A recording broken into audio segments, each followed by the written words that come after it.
I'm Marcus. I'm Ryan. And together we are the Northwest Sports Fanatics. The NBA Final Four. Right. Conference championship time is here. So we have the Heat versus the Pacers, Thunder versus the Spurs. Yeah, nice matchups. Yeah, and real nice matchups. The four teams that everyone expected to be there at the end, and the top two seeds in each conference. We just want to go over a couple of things that each team needs to do to win. Okay. So let's start with the Heat versus Pacers series. Of course, the Pacers are the number one seed. They have the home court advantage. Let's start with the Heat. Okay. You know, outside of the big three, LeBron James, Dwayne Wade, Chris Bosh, to me, someone else has to step up there. There is no Mike Miller this year. Yeah, no Mike Miller this year. Ray Allen, Bosh, Chalmers, Battier, James Jones. So they're going to have to combine for some three-point game, obviously if they want to hang around. Right. And we haven't seen Greg Oden all postseason. Is this now the reason why they picked up Greg Oden? I think so. If you really think about it, Beasley and Oden haven't really lived up to the expectations that they had at this point. So they might have to. I was thinking they may go small ball. If you think about it, because the blueprint from the Hawks and the Wizards, they went small ball with the three-point shooters, and it caused a problem. And maybe they can counteract Hibbert with doing the small ball. Yeah, I can definitely see them playing small ball. Miami Heat is one of the teams that kind of invented the small ball, putting LeBron at the 4. What about the Pacers?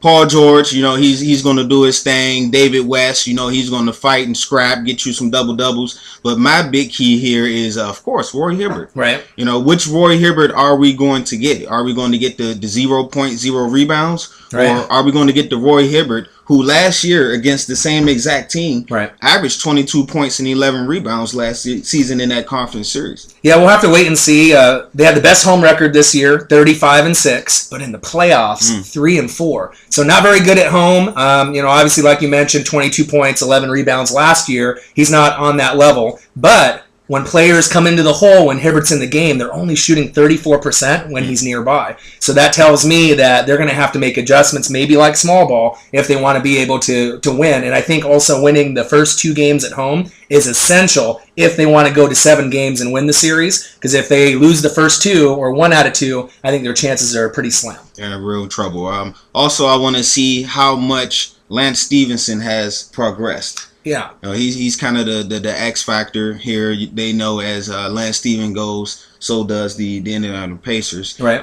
My question mark about them is their bench. Besides Scola, who else is going to come in off their bench and give them some big minutes? To me, I think the X factor and the gem on their team is C.J. Watson. If you watch him, pace and tempo and three-point defense, he can go to the line. But I think C.J. Watson, if they are going to win the series, he will be the reason why off the bench, because I think he can really produce, and he's causes a matchup problem. If you look at most of the players that he goes against when he gets in the game, very aggressive, very underrated. So if you have to put a different man on, I'm not sure if Wade with his knees can hold up if he guards him. So we'll have to wait and see. So that's a C.J. Watson, and also off the Miami bench, look for Norris Cole. Right. I think that's going to be not a well talked about matchup, but it's going to be one that's important for whoever wins this series. I think whoever gets the best of that matchup gives them a leg up on winning this series. Yeah, and don't forget about Birdman either, because this is the time of year where he really shines, with that energy and that passion, and I guarantee he will be a reason why they win at least one game in the second half of a game to give him that energy and that push, maybe for that nice third quarter or fourth quarter run.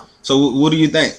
What are your predictions for this series? Oh, man. Well, obviously, since the Pacers have lost the first game ones in the series so far against the Hawks, they lost game 1 at home. They lost game 1 against the Wizards at home. So that pretty much tells me that the confidence isn't really there. They're not really playing as well. So I'm thinking the Heat will win game 1 today here in about an hour or 2. But it's going to be close, but I think even though the Heat aren't as good as last year's team, you could say the same for the Pacers too. So I'm going to have to go Heat in 6. Normally I was going to go Heat in 7, but I think with Roy Hibbert, they're going to need him to play good at least in 5 out of 7 games. But in my opinion, he might only be able to play good in about 2 or 3. And that might be the difference of it going 7 or going 6. What do you think? What I think the Pacers can't get away with some of the things that they did in the Atlantic series and the Wizards series. Right. The margin of error is way slimmer. Right. I'm going to go with the Heat in 5. They just seems like the better team. And they have one huge advantage for them that the Pacers don't have, and that's number 6, LeBron James. Right. But also, too, you got to think Paul George, he has been playing pretty consistent in this playoff series, so he might be able to catch fire in a game or two, and that might be able to extend the series a little bit longer. But I can definitely see it going 5 or 6. But 7, I'm not really sure with this particular series. I don't think it can go 7 this year. All right, so now let's move on to the Western Conference Championship Finals. We have the Oklahoma City Thunder versus the OGs, the San Antonio Spurs. Now, the main thing about this matchup for the Thunder, of course, is Kevin Durant. He's averaging 31 points per game in these playoffs. And also, I know a player that you like right now, Mr. Russell Westbrook. Right, playing well. A lot of triple-doubles so far, you know what I mean, playing good basketball. But a big key right now for me is Serge Ibaka. The injury to the left calf, he's going to be probably out. And the impact that he has on the team is huge. He's probably considered their third best player on their team. 12 points, 7 rebounds, 2 blocks, in the 13 playoff games. He led the league in blocks for the 4th straight year. He had 219. So that shows the impact he has down low. But I think Steven Adams might be able to get a little bit of playing time, to step in there. Reggie Jackson off the bench. But it is going to be tough, even though they did sweep San Antonio in the regular season 4-0. But just like, Brooklyn did to Miami, sometimes that's fool's gold when you go into the playoffs where a team can kind of recover and the better team ends up winning. But Westbrook has been playing well, 26 points per game. I think he's been playing the best basketball as a point guard, in this playoff run. And you can argue that the duo between Westbrook and Durant have been the best so far in this playoff, series, Eastern or Western. Yeah, I'm definitely on the Westbrook bandwagon. I wanted his head a couple of games ago. Pass the ball. But you got to let Westbrook be Westbrook. You try to tone him down, he's not going to be as effective. You need him to go on full speed ahead, And Kevin Durant, I mean, what more can you say about the MVP? He's just amazing. How are you going to replace that 2 blocks a game that you was getting from Serge Ibaka? So look for Nick Collison and Steven Adams, and some way, somehow, Perk, you're going to have to get at least 8 rebounds a game for this series because San Antonio does have bigs. So, and I don't expect too much from Cephalosha, not too much from Perkins. You're going to have to find ways to score from the bench. But to me, the hidden gem with the Thunder that makes them, to me, better than the Spurs is free throw shooting. If you look in their playoff run, they've had games where they've went 29 for 31, 28 for 30. I mean, you don't really see teams do that, in the playoff run. So I think free throw shooting is going to be huge in the series. Obviously rebounding, the 3-point shot, but the big key is the bench. Whose bench? I mean, Spurs bench is better, but will they play on that another level compared to the Thunder's aggressive D? We're going to have to kind of wait and see if that ends up happening or not. So look for bench players, Caron Butler, Dirk Fisher, Reggie Jackson, and maybe we'll even get to see Mr. Jeremy Lamb. Maybe we'll get to see him play. I doubt it, but you never know. The rotation's going to be different now, obviously with no Serge Ibaka there in the lineup, so that's going to be a real difficult mountain to climb. I don't know. I think most people will say the Spurs are the favorite, but I do think the way that the Thunder have been playing, they can definitely hang. All right, and so for the Spurs. Of course, one of the key question marks coming into this series is how healthy is Tony Parker? With the hamstring. With the hamstring and everything. Me, personally, is Danny Green back? You had a great closeout game against the Blazers, the Game 6. You scored 13 points, made a couple of threes, kind of got yourself in the groove and going. But we need that more consistently from you. And I'm excited about this matchup here. Kawhi Leonard versus Kevin Durant. Tony Allen gave Durant all sorts of problems.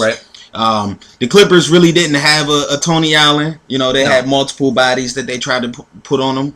But Kawhi Leonard is going to be as good as it gets. Besides maybe LeBron and Paul George, I think he's the 3rd best perimeter defender in the game. Yeah, especially with Tony Allen, he kind of had the blueprint because even though he's a shorter defender than Durant, but if you are aggressive and fight through the screens and you really, play defense first, offense second on a player like that, you can cause him problems. And there has been games where Durant has been off on the 3, and they've lost those games. So we'll have to see if they can chase. But obviously with the Spurs, Popovich, that's the advantage right now. You got the best coach. Kawhi Leonard to me and Duncan haven't been playing as good as I expected. I think Duncan is, he's about 16 points per game, so he's done his role. But Kawhi Leonard's only about 14, and the X factor to me too is Danny Green. You had Gary Neal and Danny Green last year, 3 points, 3-point shots, the long ball. I mean, they were hitting them last year. This year, it's not really the same type of team. So we're going to have to see that 7.8 points per game for obviously Danny Green is not going to cut it if you want to beat the Thunder. And then Patty Mills, Marco Bellinelli, Boris Diaw. These are going to be X factors in the Spurs series if they win in 7 games, I think, because you're going to need that strong bench to counteract the rotations that obviously the Thunder are going to be going, because it's going to be slow ball, right? Walk the ball up the floor with San Antonio, and then it's going to be obviously fast break ball, move it up tempo with the Thunder. So we're going to have to see which team can get that advantage. And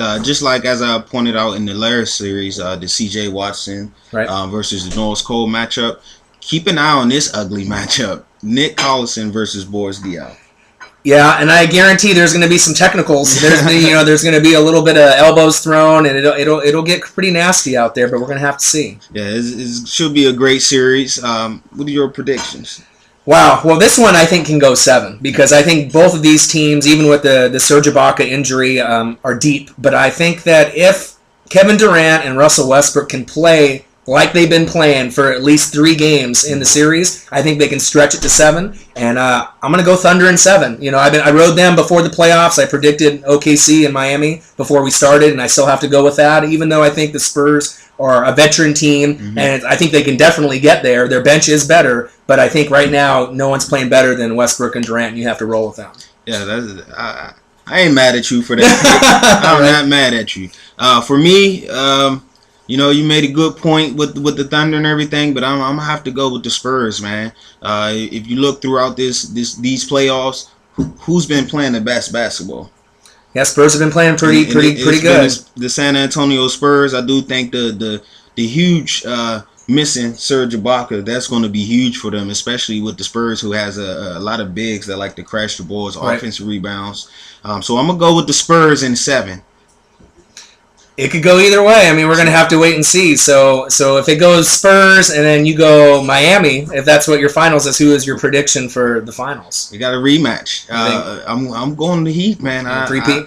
Until the champs get beat, I don't think no one is going to beat them. Yeah, they not making it easy on themselves. It's a lot tougher than last year, but I still think they have what it takes to win that. Right. So stay tuned, obviously, for the game. It's going to be on here in about an hour and a half, and then we got Game 1 of the Western Finals on tomorrow. So make sure you watch and stay tuned. Yes, sir. Northwest Sports Fanatics. Make sure you tell a friend to tell a friend to tell a friend. Northwest Sports Fanatics.